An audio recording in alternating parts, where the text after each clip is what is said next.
Dehydration can be extremely bad just today, just at 100 degrees today with 95% humidity, without any storm happening or without anything else. It can really get bad if a storm happens.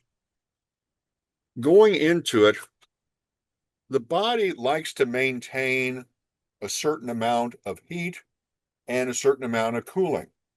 And it basically has its own pumping system. You have the pump and the pipe and the fluid, and the fluid goes around and kind of cools the body by having, like, if it's too hot, you sweat and the sweat comes off and all is well. Well, what can happen is your body can overwhelm and get more heat than it can dissipate out, if that makes sense. Has anybody heard the expression to mountain climbers, if your feet are cold, put a hat on? Anybody? Yeah, I've heard that. Okay. What do you think about that, David? I mean, how nuts is that, or what's the thought Oh, behind it's it? it's completely nuts. But Your thermostat is in your head, and therefore your body will try to save the captain, save itself. It will sacrifice the limbs to save the captain. Okay? So if it starts getting too cold, it will pull in all that fluid to try to save the captain and let his hands and feet be numb and frostbite and whatever, you see? So what you do is you put a hat on, and then the body says, hey, this is okay. Now it's okay to open up the pipes and to let the blood flow and warm the feet and all, right? As we said the other day, if you don't have a blood pressure cuff, you feel a person's feet, and if it's warm, his systolic blood pressure is at least 90. Just feeling his feet, he's at least 90. He's okay. You don't have to feel his pulse, you feel his feet if it's warm. But the bottom line is the body's trying to save the captain. It's just trying to do its job. If you start getting too hot, it will start perspiring and you'll start sweating, etc. It's just trying to cool it off. As you notice, when you get out of a pool, that water evaporates and you feel cold, even on a hot day like today. You get out of the pool, you feel cool because the water's evaporating, right? Now, if you start getting too hot, even today, get in the shade and just start hydrating, relax. In survival, we talk about measure your sweat, not your water. There have been times when people have been found dead of dehydration and had plenty of water with them, but they were rationing the water, not their sweat. Okay?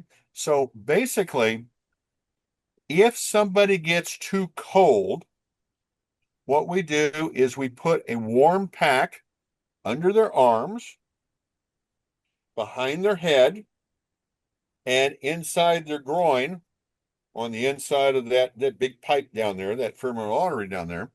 And what that does is it warms up the fluid so that the fluid going through the pipe, the blood, etc., warms up the body. Okay?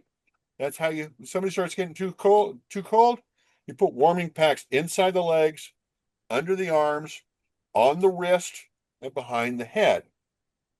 When somebody gets too hot, we do exactly the opposite. We put a cool wash rag over their head. We can put cool packs on their arms, on their wrist. There's the big pipes there. Put them under their armpits, okay, behind their head, and inside their legs. Now, the reason we're doing this is to use their own fluid as it pumps through the system to cool them off. Does that make sense where I'm coming from here? yeah, Now, you don't put ice on there because you don't have frostbite. If you do have ice, just go ahead and put it in a baggie and put clothes or put a wash rag or something like that on there because you don't want to cause frostbite. Now, if somebody is sweating profusely, get them the heck out of the heat. You see, just get them into the shade, start cooling them off. Pour water on their head, start cooling them off. Right? Now, if they stop sweating and start turning a little red, they still might be wet from the seat exhaustion. They can go into a process called heat stroke, and that's where the body shuts down its thermostat, basically dying on you. You can call 911 and the person could be dead before 911 gets there, even in urban medicine like now with 12-minute response time or whatever. So if somebody starts really getting hot, throw ice water on them, throw water on them, take their clothes off, fan them, everything you can. In wilderness, we teach put them in a stream, keep their head out of the water, and put them in the stream to cool them off. We need to cool them off rapidly. You can get into arguments and say, well, a person can go in shock by hitting them too fast. Yeah, you might do that, but at the same time, you save their life. Does that make sense? Okay, so let's just go down a checklist here. This is from Health and Safety Network, which I'm an instructor at. Heat exhaustion can occur as a result of the body's effort to maintain normal temperature in a hot environment, especially with exertion. The lack of fluids from sweating, along with inadequate hydration, can result in dehydration, developing shock.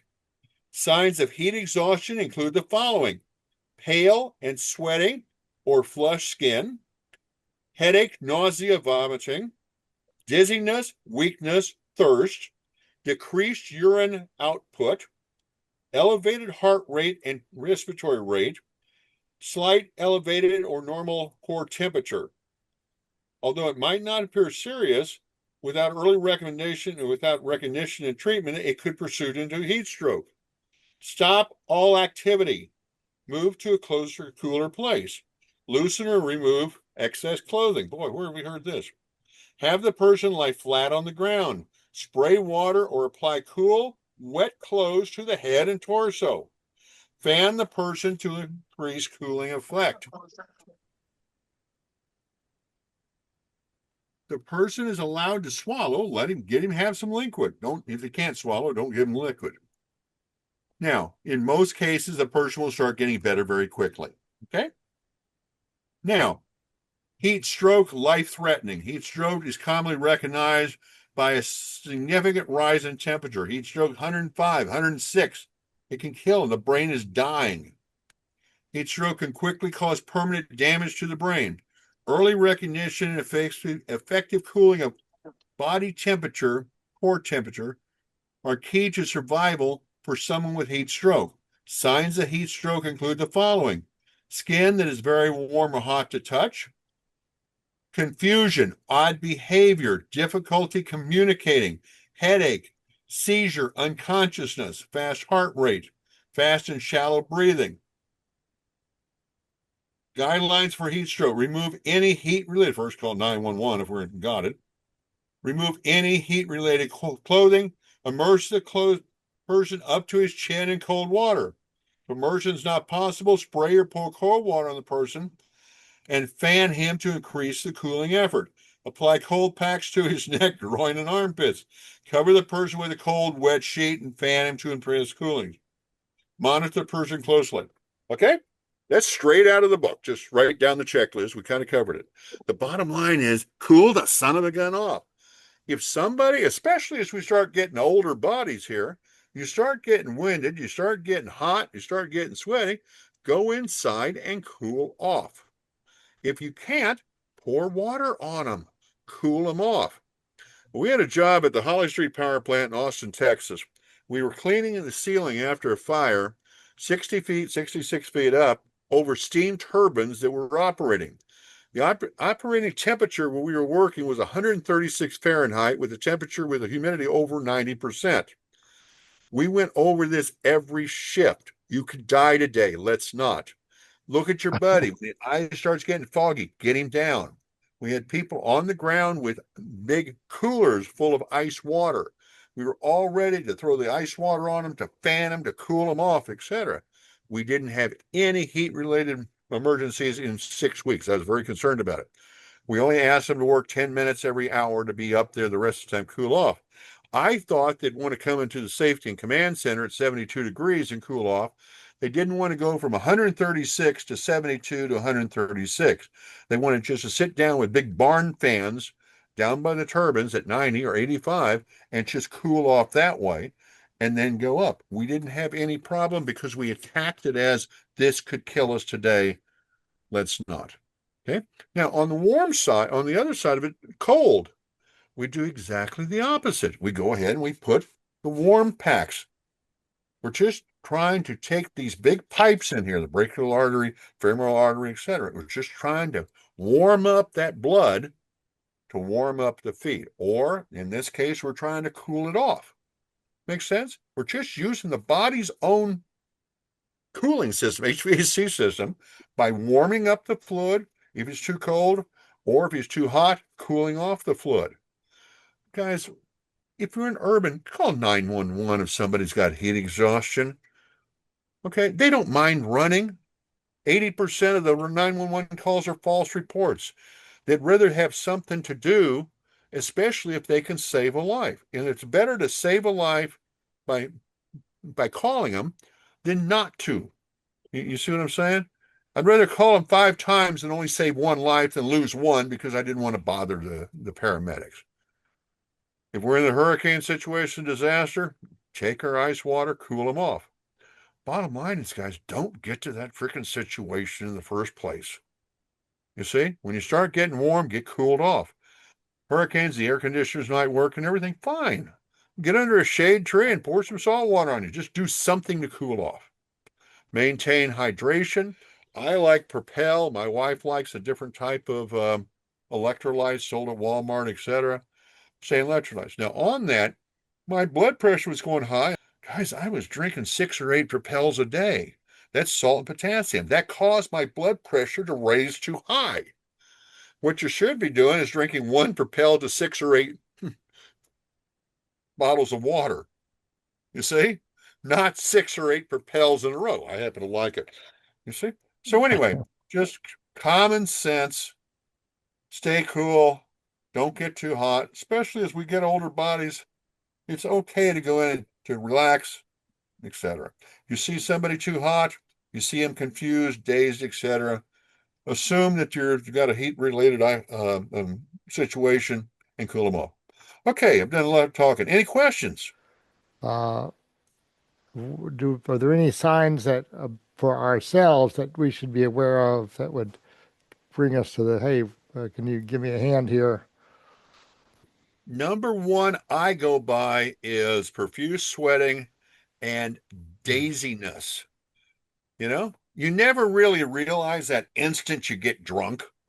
It just kind of creeps up. So from what I've heard. Anyway, the same thing with the heat related situation. It doesn't say, "Oh, I'm fine. Oh, I'm out." It starts creeping up on you. So what I tell my guys when we're in a heat situation, look at each other's eyes, talk to them. Is that the guy you've been with for the last 2 weeks? You know, is he stumbling? Is he doing something wrong? Is he confused? Does that make sense, David? If Yeah. he's not being his normal self, assume it's this. And I'd rather throw ice water on somebody and piss them off than to have him go down on me.